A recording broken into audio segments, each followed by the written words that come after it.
The Business of AI podcast, exploring how businesses are using AI to build services and tools, transforming organisations and delighting consumers. Produced by UKAI and hosted by Zara Shah. Women in AI. AI is our business. Hi, Jenny. Thank you so much for joining the UKAI Women in AI podcast. I'm Zara Shah. I'd love for you to introduce yourself to the people listening and watching. Oh, thank you so much for inviting me to be on number one. I'm really happy to be here. I'm Jenny Garrett. I run a leadership and coaching consultancy, and we're celebrating 20 years this year. So I'm really proud of that. My heritage is from St. Lucia and Jamaica in the Caribbean, but I've lived in the UK all of my life, and very proud of all my heritage and where I am a citizen as well. My work, really, I started off as a marketer and then was introduced into coaching, found it personally and professionally transformational for me, and took the leap to leave an organization to start my business 20 years ago. It started off me as one person on my own and has grown and developed. I have around 40 coaches and facilitators delivering our programs now, and a core team of 5 people. And we work with organizations like National Gas, the NHS. We work with some global companies as well, particularly with their European branches that they have. The heart of my work is really ensuring environments are inclusive, helping leaders be equipped for the future through developing their entrepreneurial skills, even when they're in an organization, and really help making sure no one falls through the cracks when AI is implemented. So it's very much a people and leadership focus to my work, even though I touch on the tech side. That's wonderful. Jenny, how did you start in this career path? Yeah, my last role, employed role, I was the marketer in a business school, and a friend at the time was a colleague who's now a really good friend, came into my office and said, "Where next? Where are you going in your career?" And I remember thinking, I'm doing really well in my career. What does she mean? Where am I going next? And she said, you could do more. You could train people in marketing on the leadership programs. At the time, I was a very nervous public speaker, and I said I could never do that. And then she said, "What about coaching? You come up, you when people speak to you, they come away with actions. They come away motivated. So actually, you'd be a really great coach."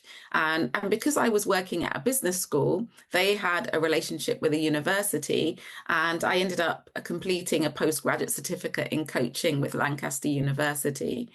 It made me look at myself and everything I was doing really differently, sort of peel the layers off of who I thought I was and see who I wanted to be, really. And I found I loved coaching. The power of a good question to transform someone's life. That's how I see it. If you ask someone a really good question, it just makes them think differently, realize their potential, see the world from a new perspective, see themselves bigger and better than they ever did before. So I fell in love with coaching. I went back to my organization and said, "I just want to be a coach." And they said, "You're employed as our marketer." And I felt a bit stuck. And then I got some coaching myself. And through that coaching, my coach, we decided that I'd go down to 4 days a week. On the 5th day, see if I could build a business, see if I really did love coaching. And I did. Within a year, I'd set a target for myself financially. Within a year, I was achieving it. And I took that leap to work for myself. And it's been a really windy journey. I've written 2 books on the way, which have really, I think, boosted my business and the way I work. The first one was for women. It was called Rocking Your Role, A Guide to Success for Female Breadwinners. I've been the main earner in my relationship since I started doing this work, since I started my own business, because my husband decided to work with young people, which didn't pay as much, but is very noble work. And so writing about being a female breadwinner was quite a big thing for me, to be open and be vulnerable about that. But I found there was just a huge tribe of women in the same situation. And then about 4 years ago now, I wrote another book called Equality versus Equity. And that was about tackling issues of race in the workplace. So I like to write. Those things are really important to me to get a body of work out there that can help people think differently. And there were 2 other things in my journey. I have a social enterprise called Rocking Your Teens, which I started 13 years ago when my daughter was a teenager. I wanted her to receive inspiration and increase her aspirations. And at that age, they don't listen to their children, their parents. So I knew I'd have to get someone else to say it to her. And I realized that I wasn't alone. So I wanted to inspire other young girls and boys. And I have something called the Diverse Executive Coach Directory. Interestingly, coaching is not a particularly diverse field. There's quite a lot of barriers to entry financially, and it becomes a bit cliquey. It's often middle class, middle-aged women, and not particularly those from minoritized backgrounds. So I decided to create a directory so that people could find those diverse coaches and increase their visibility. I think that's been going about 5 or 6 years now as well. So I like starting things. Yes, your journey is amazing and fascinating to listen to. I was just thinking while you were sharing your journey that I love the idea of the powerful questions, but it must also depend on whether a person wants to change. Sometimes you can, what's the saying? You can take the horse to the water, but you can't make the horse drink the water. I wonder what were the key challenges that you faced, and how did you overcome those challenges, particularly in your journey as a coach? Yeah, I think the point you made about if people don't want coaching, you definitely have to be coachable. And I definitely, and my organization doesn't engage in coaching that's remedial. So, we're trying to force someone to change. But if people want to change, or they're open to the process of getting better at something or being better, then absolutely, it's a wonderful journey. I think the thing about coaching when I first started was that I love coaching so much, I still do, that I would have done it for free. And if there are any women listening who are running a business, one of the things that I learned is that really when you run a business, particularly when you're in the beginning, if you're a sole business person, you spend about 1/3 of your time actually doing the work you love, and maybe about 1/3 of it marketing and 1/3 of it on admin. And so the 1/3 of the money needs to add up to 100% of your salary. And if you only charge it as if you were going to be paid for every minute of every day, you cannot live. So I think a challenge that I initially had was, how do I charge for something that I love doing, that I would be happy to do for free, for the longevity of my business? And I did find it hard, asking for what I want, charging for what I deserve to be paid. And seeing it as a business rather than just this wonderful thing that I love doing. So I think that was an initial challenge. I definitely have experienced imposter syndrome on my journey. I remember even after writing my first book, people would say, "Oh, Jenny, the author," and I'd be looking like, who are they talking about? I'm not an author. I wrote a book, but I don't know how that happened. So yeah, I definitely had a lot of imposter syndrome around the writing journey. And I think just running a business, paying staff, being the boss, and knowing that a lot falls on your shoulders. There were times, and have been times, when the phone hasn't rung and you're thinking, oh, how am I going to pay salaries? How am I going to keep going? So those have been some of the challenges. And I think maybe the biggest one, I started the business when my daughter was 4. And there was a lot of juggling. Yeah, there's been a huge amount of juggling. In the beginning, the school calling and saying something, saying, "Oh, she's fallen over in the playground," and me saying, "Well, I'm about 100 miles away right now. You're going to have to call her dad," and just feeling very judged for not being in the playground enough, and all of that sort of thing. Yeah, those are just a few of the challenges, I think. I think a lot of women face those challenges where they feel that whatever they're doing is not enough. Mm-hmm. Another thing that you mentioned was very interesting is how you can do it for free. That shows that it's your true passion. Yeah. Sometimes people find it hard to identify. Everybody tells you follow your passion, but a lot of people don't know what their passion is. No. When you mention that you can do it for free, that means this is your calling, or this is what you're truly passionate about. Yeah, Mm. absolutely. Are there any current or future projects that you are interested, that you think would be interesting for you to share with people? Yeah, what happened for me, if we're, thinking about AI, was that it was in 2025. I woke up on New Year's just feeling quite gloomy about AI, thinking everything that I was hearing was that, it's going to take over the world. We're going to be left in the wilderness. No one's going to have a job. I was hearing so much of that in the podcast that I was listening to, in the media that I was hearing, and I was feeling it was very negative. My daughter had just been made redundant from her role and was starting a startup. And I said to her, if you've got the capacity, can you research to see if there are any good news stories about AI, particularly around fairness? Because I'm hearing how biased it is, how terrible it is. But, whenever there's terrible stories, there has to be good stories. When a disaster happens, they always say, look for the helpers. There's always someone doing something good, even in the worst situations.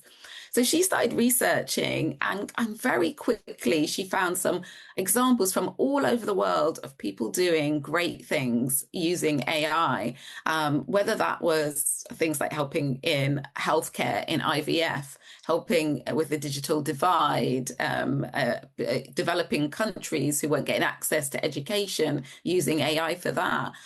There were just so many examples. Refugees who wanted help with when they came to another country to be able to re-qualify so they could work. And there were just so many great examples of using AI to help people.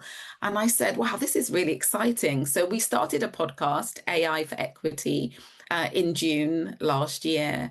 And I'd already written a couple of books, and I got a lot of interest. We got so much interest from the podcast, people saying, I wasn't going to get involved with AI in my work, but now I've listened to your podcast, I'm joining the steering committee, or I listened to, your podcast about deep fakes, and I'm speaking to my mum about it. So, and now as a family, we have a safe word for just in case, and things like that.